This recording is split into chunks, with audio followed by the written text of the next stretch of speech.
देश विदेश में चल रही दिन भर की ताज़ा खबरें, खेल, मनोरंजन और हर क्षेत्र से रिलेटेड खबरें जानने के लिए जुड़ जाएं हमारे साथ।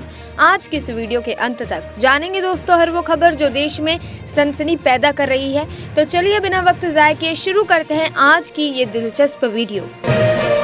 पीएम मोदी भुवनेश्वर में एक बड़े इवेंट में हिस्सा ले रहे हैं। ये पुलिस डीजी और आईजी का ऑल इंडिया कॉन्फ्रेंस है। 3 दिन तक चलने वाले इस इवेंट की शुरुआत कल अमित शाह ने की थी। इस कॉन्फ्रेंस में देश के टॉप पुलिस ऑफिसर और सिक्योरिटी से जुड़े बड़े अधिकारी मिलकर नेशनल सिक्योरिटी के अलग अलग मुद्दों पर डिस्कस करते हैं। मतलब ये ऐसा प्लेटफॉर्म है दोस्तों जहां देश की सुरक्षा से जुड़े बड़े फैसले पर चर्चा होती है। साथ ही G20 देशों में भारत का प्रति व्यक्ति कार्बन उत्सर्जन सबसे कम है। मतलब हर भारतीय औसतन सिर्फ 1.776 मिलियन टन कार्बन ही छोड़ता है। केंद्रीय मंत्री पीयूष गोयल ने कहा कि भारत अपने सस्टेनेबल डेवलपमेंट वाले वादे को बखूबी निभा रहा है और अगर तुलना करो तो ऑस्ट्रेलिया, अमेरिका, सऊदी अरब जैसे देश बहुत ज्यादा कार्बन एमिट करते हैं। मतलब भारत इस मामले में सच में रिस्पॉन्सिबल है। शिवराज सिंह चौहान ने दिल्ली में मनरेगा की मीटिंग ली। वो बोले कि इस योजना से 187 करोड़ से ज्यादा मानव दिवस का काम तैयार हुआ है। मतलब करीब 4.5 करोड़ ग्रामीण परिवारों को रोजगार मिला है और राज्यों और केंद्र शासित प्रदेशों को इसको सही से चलाने के लिए 74,770 करोड़ रुपए भी दिए गए हैं। काफी बड़ा स्केल पर दोस्तों काम हो रहा है यहाँ पर। सरकार ने विदेश में फंसी भारतीय महिलाओं की मदद के लिए 9 नए वन स्टॉप सेंटर खोलने का प्लान बनाया है। ये centre Bahrain, Kuwait, Oman, Qatar, UAE, Saudi Arab जैसे देशों में होंगे और 2 सेंटर टोरंटो और सिंगापुर में भी बनाए जाएंगे। महिला और बाल विकास मंत्री सावित्री ठाकुर ने लोकसभा में बताया कि इससे जरूरतमंद महिलाओं को काफी हेल्प मिलेगी। साथ ही केंद्रीय कपड़ा राज्य मंत्री पवित्रा मार्गरेटा ने बताया कि अब कपड़ा इंडस्ट्री में महिलाओं की भागीदारी बढ़ रही है। उन्होंने कहा कि सरकार की समर्थ योजना की वजह से 3,60,000 महिलाएं इसका फायदा उठा चुकी हैं। ये योजना कपड़ा सेक्टर में रोजगार बढ़ाने और महिलाओं को स्किल्ड बनाने पर फोकस कर रही है।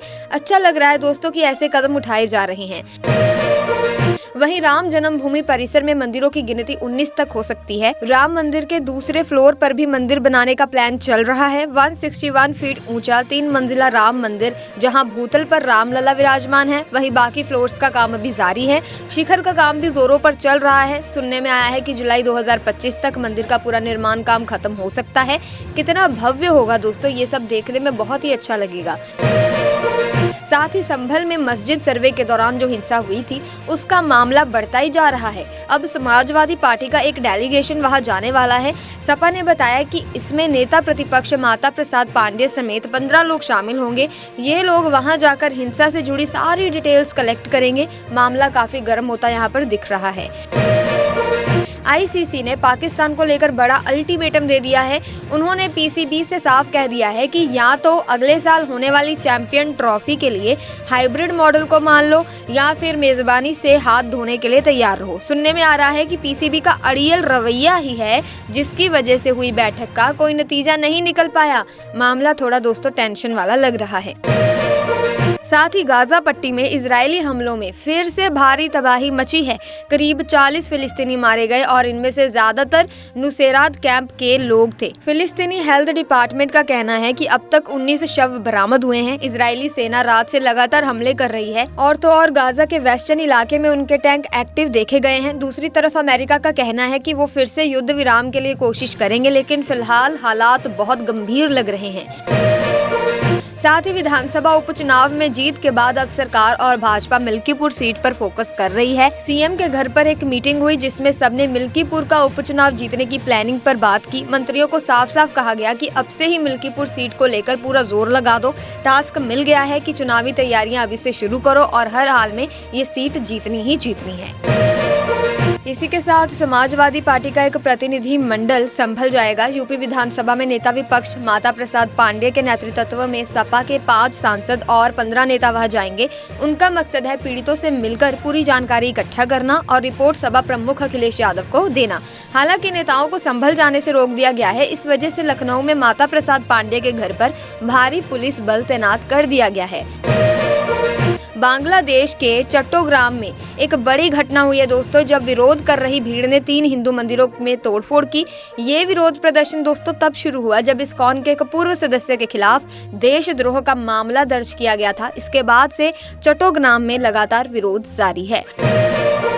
6 दिसंबर को प्रधानमंत्री नरेंद्र मोदी नई दिल्ली के भारत मंडपम में 3 दिवसीय अष्टलक्ष्मी महोत्सव 2024 का उद्घाटन करेंगे। इसमें पूर्वोत्तर के 8 राज्यों अरुणाचल प्रदेश, असम, मणिपुर, मेघालय, मिजोरम, नागालैंड, त्रिपुरा और सिक्किम की संस्कृति, प्राकृतिक सौंदर्य और शिल्प कला का प्रदर्शन होगा। ये महोत्सव भारत के इन अनमोल राज्यों की खासियतें जानने का बेहतरीन मौका है। केंद्रीय पर्यटन और संस्कृति मंत्री गजेंद्र सिंह शेखावत ने कहा कि 2025 में प्रयागराज में होने वाला महाकुंभ मेला वाकई खास होने वाला है। उनके मुताबिक ये मेला सिर्फ धार्मिक नहीं बल्कि वैश्विक एकता का प्रतीक है। उन्होंने बताया कि ये आयोजन संस्कृति, कला और शिल्प को पूरी दुनिया से जोड़ने का एक बेहतरीन मौका देगा। साथ ही सरकार ये पक्का कर रही है कि यहाँ आने वाले हर मेहमान को अच्छा आवास, बढ़िया परिवहन और शानदार पर्यटन सुविधाएं मिले। सरकार ने बताया दोस्तों कि उनके यूनिवर्सल टीकाकरण कार्यक्रम के तहत अब तक करीब 7 करोड़ 43 लाख लोग रजिस्टर हो चुके हैं। इसमें गर्भवती महिलाएं और 16 साल तक के बच्चे शामिल हैं, जिन्हें दोस्तों 12 खतरनाक बीमारियों से बचाने के लिए टीके लगाए जाते हैं। कल लोकसभा में केंद्रीय स्वास्थ्य राज्य मंत्री अनुप्रिया पटेल ने बताया कि अब तक 1 करोड़ 26 लाख टीकाकरण स्तर हो चुके हैं और करीब 27 करोड़ 77 लाख डोज दी जा चुकी हैं। वहीं केंद्रीय सूचना और प्रसारण मंत्री अश्विनी वैष्णव गुजरात के दौरे पर हैं।